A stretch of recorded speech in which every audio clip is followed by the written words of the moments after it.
So today I'm talking about a new model that I've come up with to helping me tackle the stresses and pressure of worry and anxiety. This will be hopefully a really useful one for any of you who struggles with overwhelm, stress or anxiety. So keep on watching, keep on listening, and hopefully this will be useful for you. Welcome back to consecutive day 1633 of a diary of a Runpreneur. If you believe in my mission of saving the lives of children by attempting the ultimate ultramarathon of run vlogging on consecutive days of distance of a lap of the world, barefoot style, then do give this a subscribe, share, like and comment. More people we get in front of, more money we raise, more children's lives we save, which is why I do this every single day. Thank you as always, and let's get started.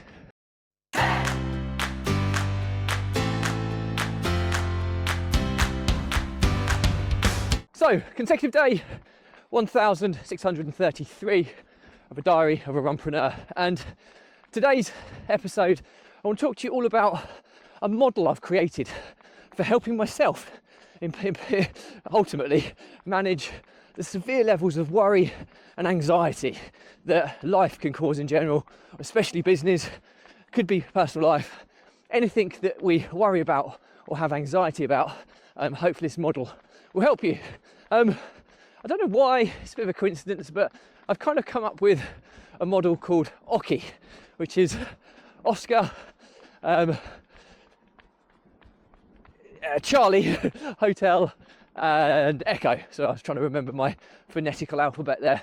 And ultimately, what it is, it's the reason I've kind of called it OCHE, I suppose, is because I was just at the darts at the weekend, and it obviously was a word that could be created from my kind of step-by-step process to handle overwhelm, stress, anxiety and worry. So it's as I've said, it's an anagram, so each letter in the word OCHE stands for each step in the process, and it's really helped me deal with it. I have to often keep reminding myself, but hopefully it'll become second nature the more I reinforce this habit.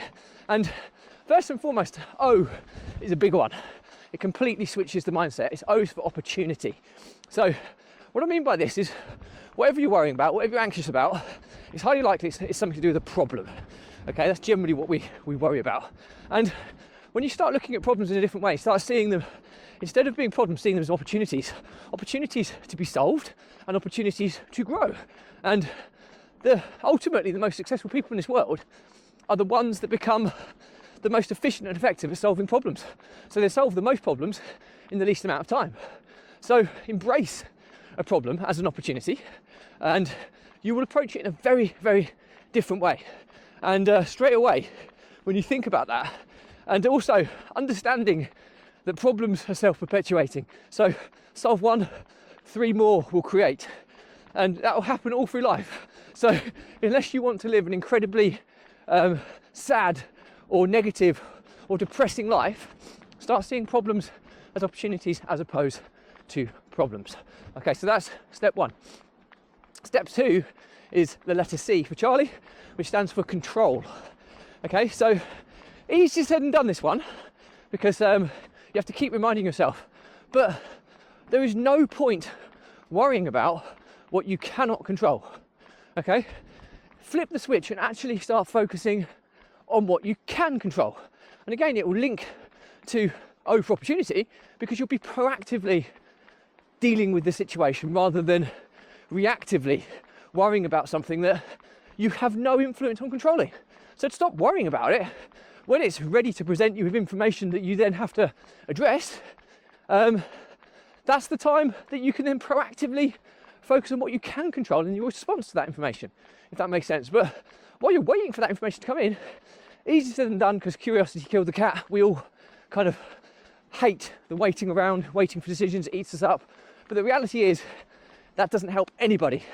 Certainly doesn't help you, because no matter what you do, you're not going to be able to change the situation, unless it's a case of harassing whoever's going to give you the decision or to give you the response, to give you the response a bit quicker. But lo and behold, you might expedite that, but you're not going to change the outcome.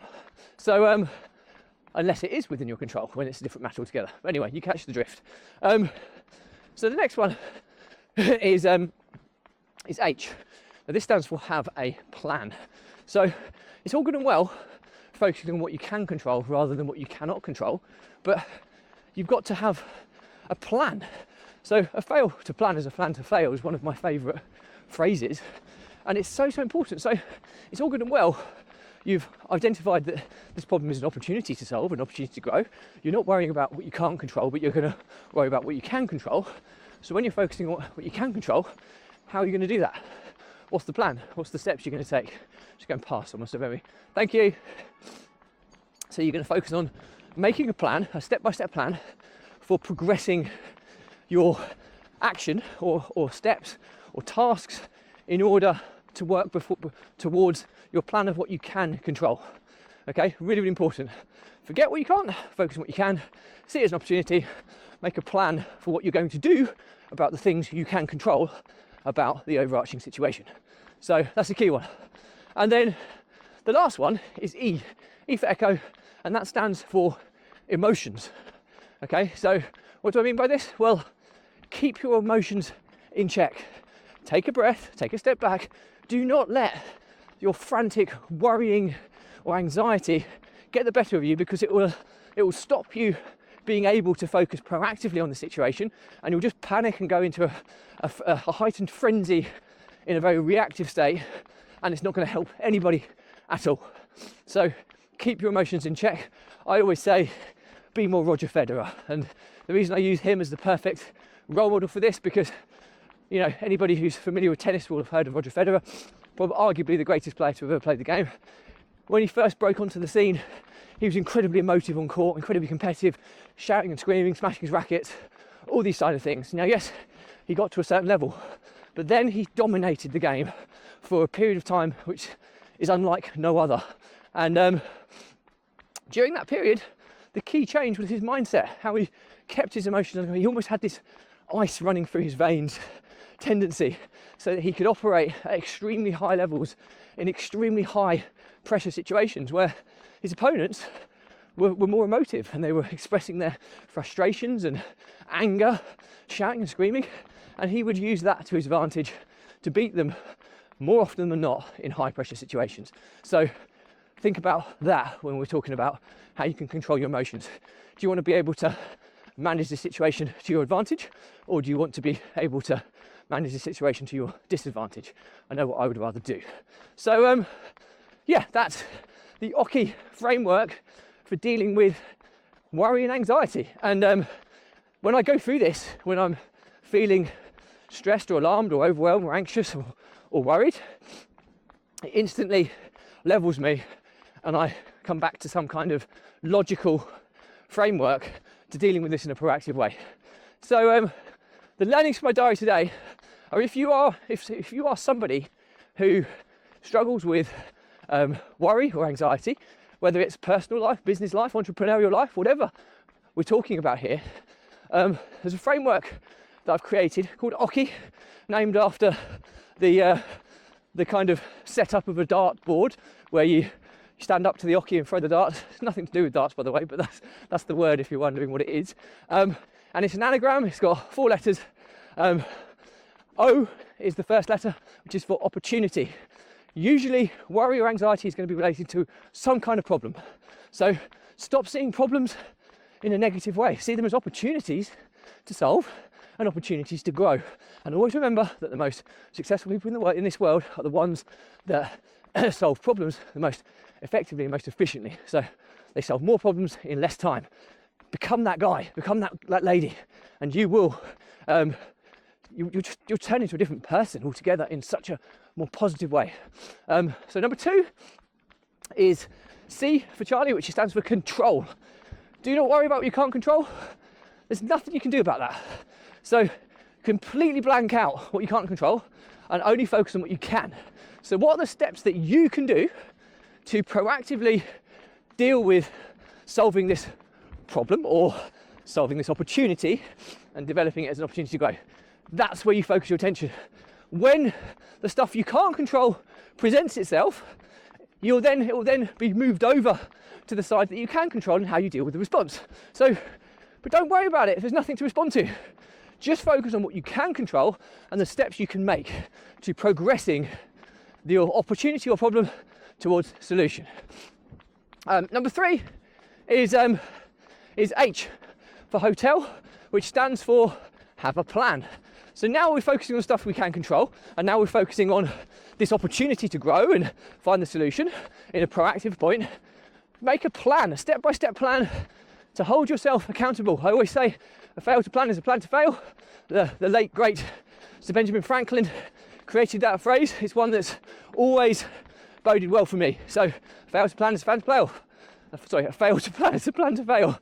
So put some steps in place of what you're going to do and complete them so that you're progressing and moving towards, with what you can control, towards solving the opportunity that's been presented to you. And the final one is E for emotions, okay? So keep your emotions under control. If you let your emotions go wild, you'll panic, you'll stress, you'll shout, you'll scream, you'll cry, you'll get all anxious, you'll panic, and you'll freeze. You won't make progress, and it will completely disrupt any form of proactive approach you have towards finding the solution to this opportunity. So keep them under check. Now, I always say, be more Roger Federer, obviously the man who dominated men's tennis for more than a decade. He only started taking that level of dominance to a whole new level when he kept his emotions under control.